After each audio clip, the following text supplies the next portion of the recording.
Hello and welcome back to another episode of A Cozy Christmas Podcast. Today we're going to have a story.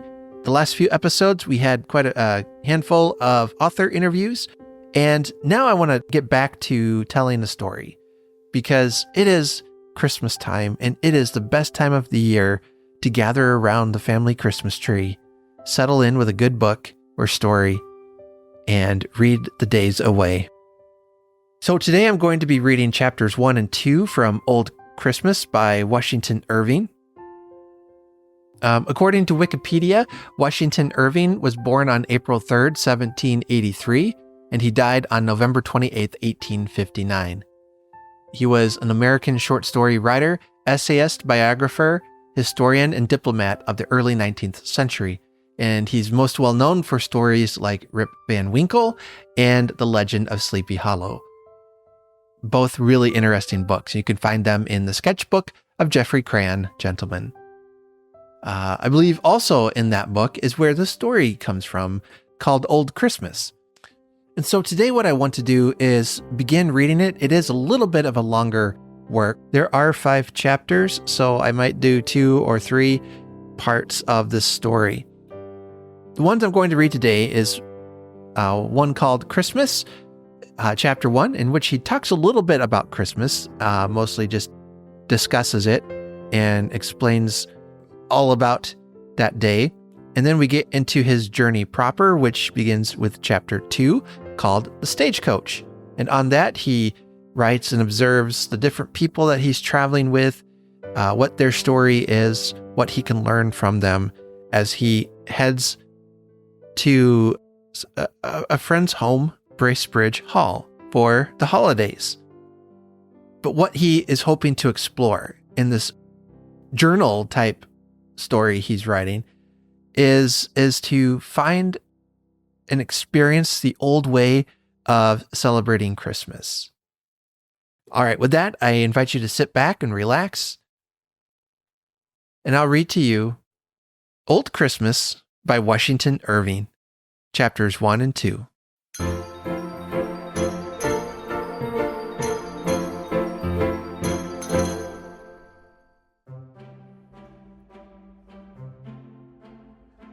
Old Christmas by Washington Irving. Chapter 1. Christmas. There is nothing in England that exercises a more delightful spell over my imagination than the lingerings of the holiday customs and rural games of former times.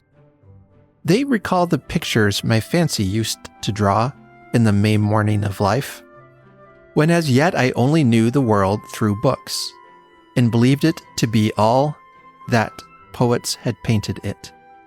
And they bring with them the flavor of those honest days of yore, in which, perhaps, with equal fallacy, I am apt to think the world was more homebred, social, and joyous than at present. I regret to say that they are daily growing more and more faint, being gradually worn away by time, but still more obliterated by modern fashion. They resemble those picturesque morsels of Gothic architecture which we see crumbling in various parts of the country, partly dilapidated by the waste of ages, and partly lost in the additions and alterations of latter days. Poetry, however, clings with a cherishing fondness about the rural game and holiday revel, from which it has derived so many of its themes. As the ivy winds its rich foliage about the Gothic arch and mouldering tower, gratefully repaying their support by clasping together their tottering remains, and, as it were, embalming them in verdure. Of all the old festivals, however, that of Christmas awakens the strongest and most heartfelt associations.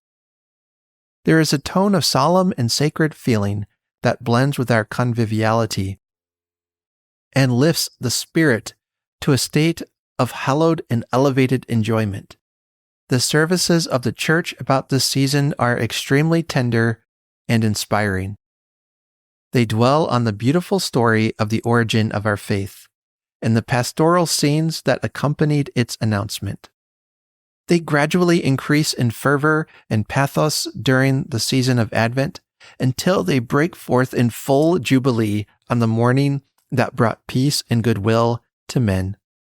I do not know a grander effect of music on the moral feelings than to hear the full choir and the pealing organ performing a Christmas anthem in a cathedral and filling every part of the vast pile with triumphant harmony. It is a beautiful arrangement, also derived from days of yore, that this festival, which commemorates the announcement of the religion of peace and love, has been made the season for gathering together of family connections and drawing closer again those bands of kindred hearts which the cares and pleasures and sorrows of the world are continually operating to cast loose. Of calling back the children of a family who have launched forth in life and wandered widely asunder, once more to assemble around the paternal hearth, that rallying place of the affections, there to grow young and loving again among the endearing mementos of childhood. There is something in the very season of the year that gives a charm to the festivity of Christmas. At other times we derive a great portion of our pleasures from the mere beauties of nature. Our feelings sally forth and dissipate themselves over the sunny landscape, and we live abroad and everywhere. The song of the bird, the murmur of the stream, the breathing fragrance of spring, the soft voluptuousness of summer, the golden pomp of autumn, earth with its mantle of refreshing green, and heaven with its deep, delicious blue, and its cloudy magnificence, all fill us with mute but exquisite delight, and we revel in the luxury of mere sensation. But in the depth of winter, when nature lies despoiled of every charm, and wrapped in her shroud of sheeted snow, we turn for our gratifications to moral sources. The dreariness and desolation of the landscape, the short gloomy days and darksome nights, while they circumscribe our wanderings, shut in our feelings also from rambling abroad, and make us more keenly disposed for the pleasures of the social circle. Our thoughts are more concentrated, our friendly sympathies more aroused, we feel more sensibly the charm of each other's society, and are brought more closely together by dependence on each other for enjoyment. Heart calleth unto heart, and we draw our pleasures from the deep wells of living kindness, which lie in the quiet recesses of our bosoms, and which, when resorted to, furnish forth the pure element of domestic felicity. The pitchy gloom without makes the heart dilate on entering the room filled with the glow and warmth of the evening fire. The ruddy blaze diffuses an artificial summer and sunshine through the room, and lights up each countenance into a kindlier welcome. Where does the honest face of hospitality expand into a broader and more cordial smile? Where is the shy glance of love more sweetly eloquent than by the winter fireside?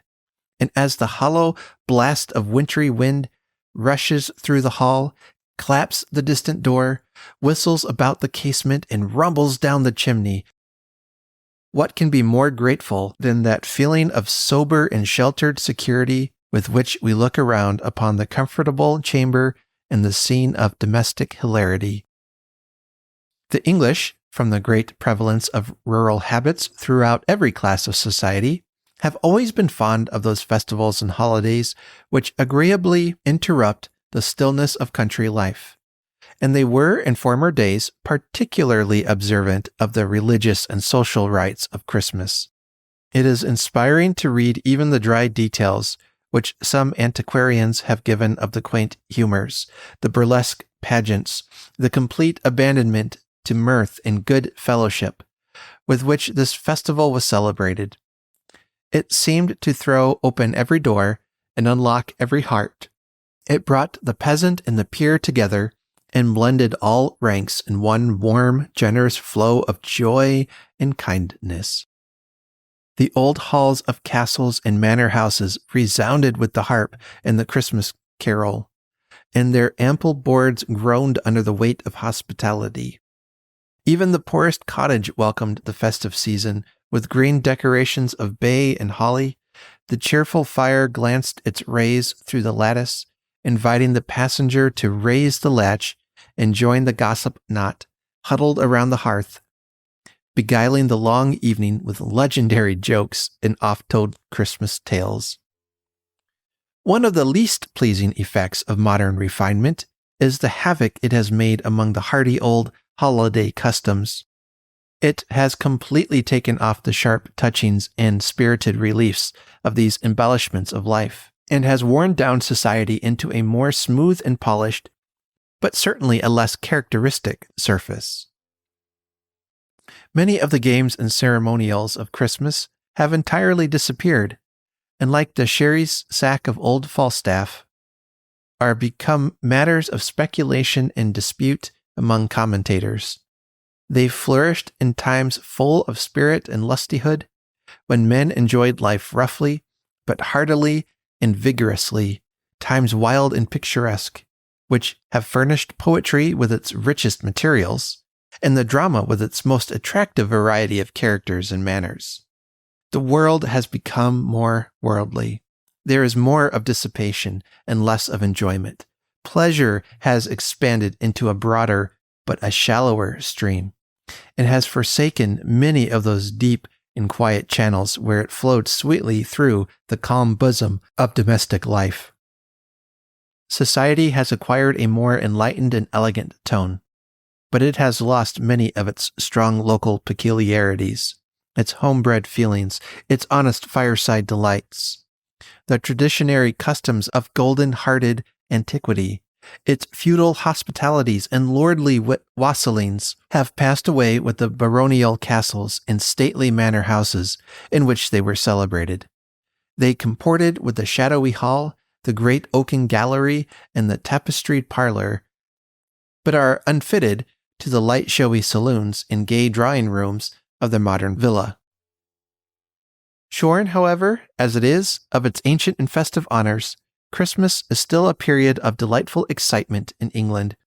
It is gratifying to see that home feeling completely aroused which seems to hold so powerful a place in every English bosom.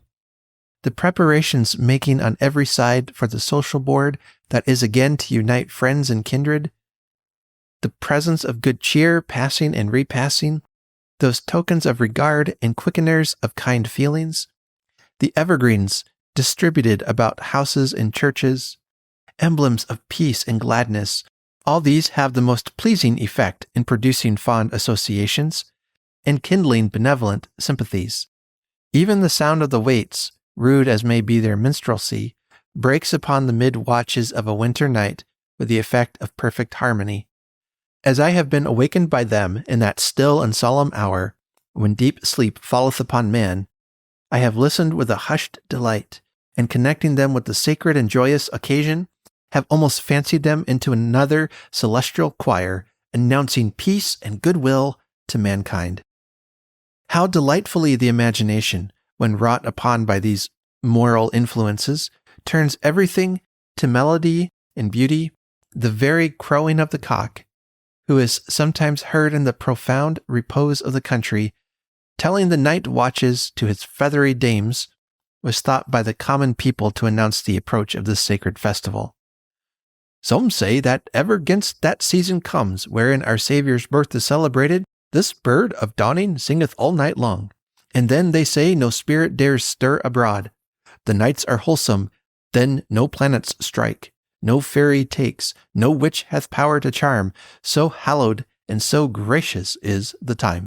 Amidst the general call to happiness, the bustle of the spirits and stir of the affections which prevail at this period, what bosom can remain insensible? It is indeed the season of regenerated feeling, the season for kindling, not merely the fire of hospitality in the hall, but the genial flame of charity in the heart. The scene of early love again rises green to memory beyond the sterile waste of years, and the idea of home, fraught with the fragrance of home-dwelling joys, reanimates the drooping spirit, as the Arabian breeze will sometimes waft the freshness of the distant fields to the weary pilgrim of the desert. stranger and sojourner as I am in the land, though for me no social hearth may blaze, no hospitable roof throw open its doors, nor the warm grasp of friendship welcome me at the threshold. Yet I feel the influence of the season, beaming into my soul from the happy looks of those around me. Surely happiness is reflective, like the light of heaven, and every countenance, bright with smiles and glowing with innocent enjoyment, is a mirror transmitting to others the rays of a supreme and ever-shining benevolence. He who can turn churlishly away from contemplating the felicity of his fellow beings and sit down darkling and repining in his loneliness when all around is joyful, may have his moments of strong excitement and selfish gratification, but he wants the genial and social sympathies which constitute the charm of a merry Christmas. Chapter 2. The Stagecoach. In the preceding paper, I have made some general observations on the Christmas festivities of England, and am tempted to illustrate them by some anecdotes of a Christmas passed in the country, in perusing which I would most courteously invite my reader to lay aside the austerity of wisdom and to put on that genuine holiday spirit, which is tolerant of folly and anxious only for amusement. In the course of a December tour in Yorkshire, I rode for a long distance in one of the public coaches on the day preceding Christmas. The coach was crowded both inside and out, with passengers who, by their talk, seemed principally bound to the mansions of relations or friends to eat the Christmas dinner. It was loaded with the hampers of game in baskets and boxes of delicacies, and hares hung dangling their long ears about the coachman's box, presents from distant friends for the impending feast. I had 3 fine, rosy-cheeked schoolboys for my fellow passengers inside, full of the buxom health and manly spirit which I have observed in the children of this country. They were returning home for the holidays in high glee, and promising themselves a world of enjoyment. It was delightful to hear the gigantic plans of pleasure of the little rogues, and the impracticable feats they were to perform during their 6 weeks' emancipation from the abhorred thraldom of book, birch, and pedagogue. They were full of anticipations of the meeting with the family and household, down to the very cat and dog, and of the joy they were to give their little sisters by the presents with which their pockets were crammed. But the meeting to which they seemed to look forward to with the greatest impatience was with Bantam, which I found to be a pony, and according to their talk, possessed of more virtues than any steed since the days of Bucephalus. How he could trot! How he could run! And then such leaps as he would take! There was not a hedge in the whole country that he could not clear. They were under the particular guardianship of the coachman, to whom, whenever an opportunity presented, they addressed a host of questions, and pronounced him one of the best fellows in the whole world. Indeed, I could not but notice the more than ordinary air of bustle and importance of the coachman, who wore his hat a little on one side, and had a large bunch of Christmas greens stuck in the buttonhole of his coat. He is always a personage full of mighty care and business, but he is particularly so during this season, having so many commissions to execute in consequence of the great interchange of presents. And here perhaps it may not be unacceptable to my untraveled readers to have a sketch that may serve as a general representation of this very numerous and important class of functionaries who have a dress, a manner, a language, an air peculiar to themselves, and prevalent throughout the fraternity, so that wherever an English stage coachman may be seen, he cannot be mistaken for one of any other craft or mystery. He has commonly a broad, full face, curiously mottled with red, as if the blood had been forced by hard feeding into every vessel of the skin. He is swelled into jolly dimensions by frequent potations of malt liquors, and his bulk is still further increased by a multiplicity of coats, in which he is buried like a cauliflower. the upper one reaching to the heels. He wears a broad-brimmed, low-crowned hat, a huge roll of colored handkerchief about his neck, knowingly knotted and tucked in at the bosom, and has in summertime a large bouquet of flowers in his buttonhole. The present, most probably, of some enamored country lass. His waistcoat is commonly of some bright color, striped, and his small clothes extend far below the knees to meet a pair of jockey boots which reach about halfway up his legs. All this costume is maintained with much precision. He has a pride in having his clothes of excellent materials, and notwithstanding the seeming grossness of his appearance, there is still discernible that neatness and propriety of person which is almost inherent in an Englishman. He enjoys great consequence and consideration along the road, has frequent conferences with the village housewives, who look upon him as a man of great trust and dependence, and he seems to have a good understanding with every bright-eyed country lass. The moment he arrives where the horses are to be changed, he throws down the reins with something of an air and abandons the cattle to the care of the hostler, his duties being merely to drive from one stage to another. When off the box, his hands are thrust in the pockets of his greatcoat, and he rolls about the inn-yard with an air of the most absolute lordliness. Here he is generally surrounded by an admiring throng of hostlers, stable boys, shoe-blacks, and those nameless hangers-on that infest inns and taverns and run errands and do all kinds of odd jobs for the privilege of battening on the drippings of the kitchen and the leakage of the tap-room. These all look up to him as to an oracle, treasure up his cant phrases, echo his opinions about horses and other topics of jockey lore, and above all endeavor to imitate his air and carriage. Every ragamuffin that has a coat to his back thrusts his hands in the pockets, rolls in his gait, talks slang, and is an embryo coachee. Perhaps it might be owing to the pleasing serenity that reigned in my own mind that I fancied I saw cheerfulness in every countenance throughout the journey. A stagecoach, however, carries animation always with it, and puts the world in motion as it whirs along. The horn, sounded at the entrance of a village, produces a general bustle. Some hasten forth to meet friends, some with bundles and band-boxes to secure places, and in the hurry of the moment can hardly take leave of the group that accompanies them. In the meantime, the coachman has a world of small commissions to execute. Sometimes he delivers a hare or pheasant. Sometimes jerks a small parcel or newspaper to the door of a public house. And sometimes, with knowing leer and words of sly import, hands to some half-blushing, half-laughing housemaid an odd-shaped billet dough from some rustic admirer.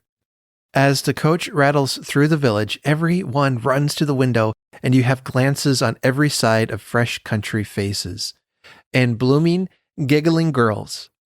At the corners are assembled juntas of village idlers and wise men, who take their stations there for the important purpose of seeing company pass. But the sagest knot is generally at the blacksmith's, to whom the passing of the coach is an event fruitful of much speculation. The smith, with the horse's heel in his lap, pauses as the vehicle whirls by.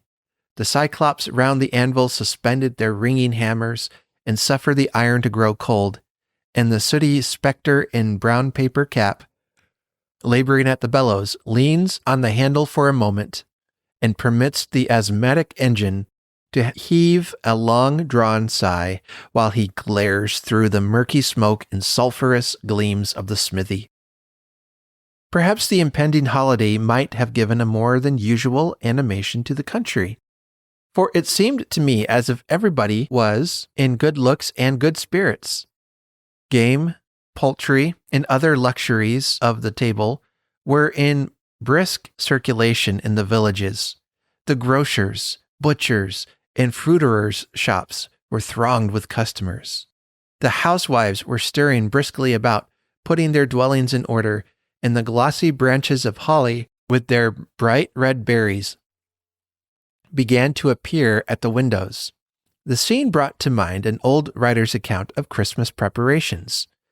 Now capons and hens, besides turkeys, geese, and ducks, with beef and mutton, must all die. For in 12 days a multitude of people will not be fed with a little. Now plums and spice, sugar and honey, squared among pies and broth. Now or never must music be in tune, for the youth must dance and sing to get them a heat, while the aged sit by the fire. The country maid leaves half her market and must be sent again, if she forgets a pack of cards on Christmas Eve. Great is the contention of holly and ivy, whether master or dame wears the breeches. Dice and cards benefit the butler, and if the cook do not lack wit, he will sweetly lick his fingers. I was roused from this fit of luxurious meditation by a shout from my little traveling companions. They had been looking out of the coach windows for the last few miles, recognizing every tree and cottage as they approached home. And now there was a general burst of joy. "There's John, and there's old Carlo, and there's Bantam," cried the happy little rogues, clapping their hands. At the end of a lane there was an old, sober-looking servant in livery waiting for them. He was accompanied by a superannuated pointer and by the redoubtable Bantam, a little old rat of a pony, with a shaggy mane and long, rusty tail, who stood dozing quietly by the roadside, little dreaming of the bustling times that awaited him. I was pleased to see the fondness with which the little fellows leaped about the steady old footman and hugged the pointer, who wriggled his whole body for joy. But Bantam was the great object of interest.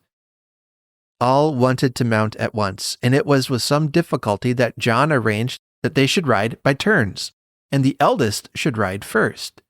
Off they set at last, one on the pony, with the dog bounding and barking before him, and the others holding John's hands, both talking at once, and overpowering him by questions about home and with school anecdotes.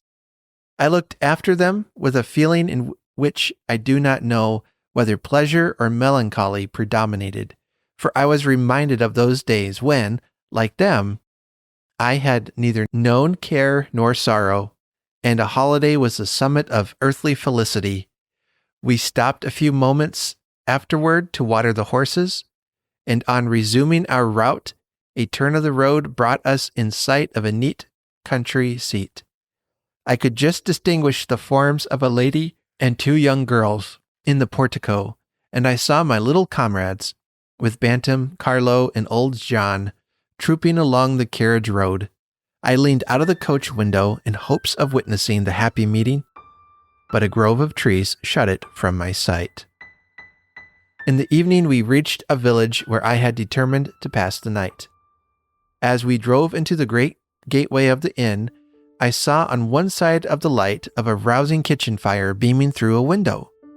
I entered and admired, for the 100th time, that picture of convenience, neatness, and broad, honest employment, the kitchen of an English inn. It was of spacious dimensions, hung round with copper and tin vessels, highly polished and decorated here and there with a Christmas green.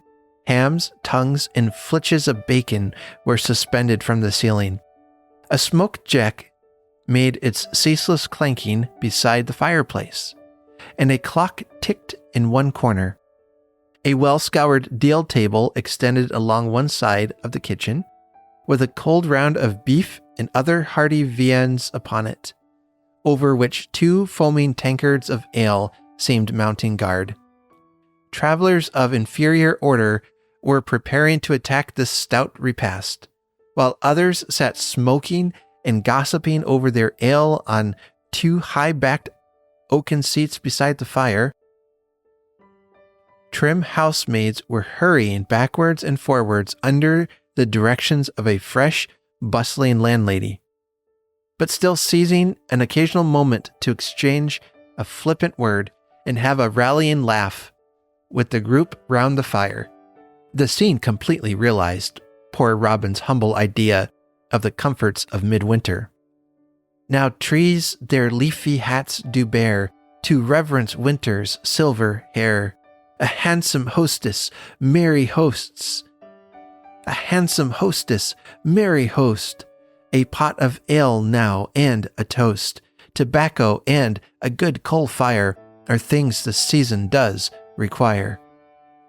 I had not been long at the inn when a post-chaise drove up to the door.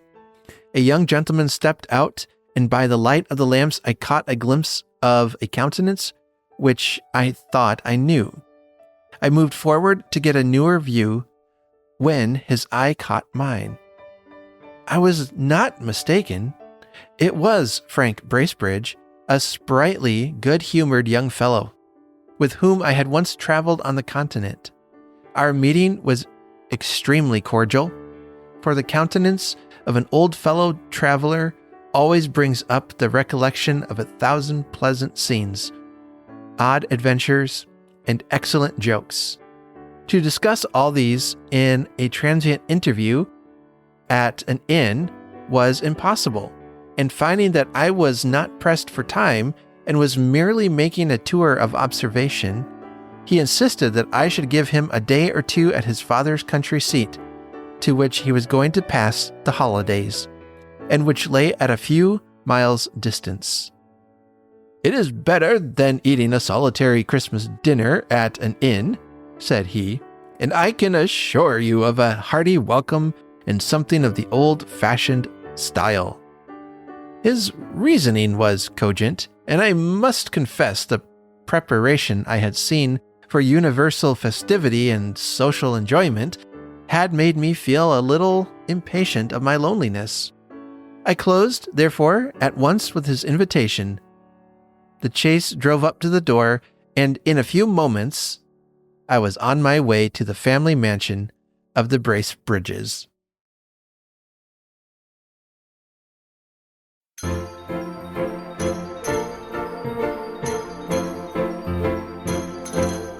That'll be it for today's episode. Thank you so much for listening. We're getting closer and closer to Christmas every day. We are indeed. Coming up in just about a week, I'll have my 150th episode. I am just amazed at that still. So thank you for listening. Thank you for sharing this online with your friends, posting about it, giving it a thumbs up, a like, a subscription, whatever it is you can do to help get the word out and to let the all-knowing algorithms know that this is content worth sharing. If you would like to help support the show in a financial way, there are some links in the show notes. And for a donation on Ko-fi.com/Cozy Christmas, I will send you a Christmas card and a sticker or bookmark or both. It depends on the mood I'm in. And until next time, let us honor Christmas in our heart and try to keep it all the year. Have a very Merry Christmas.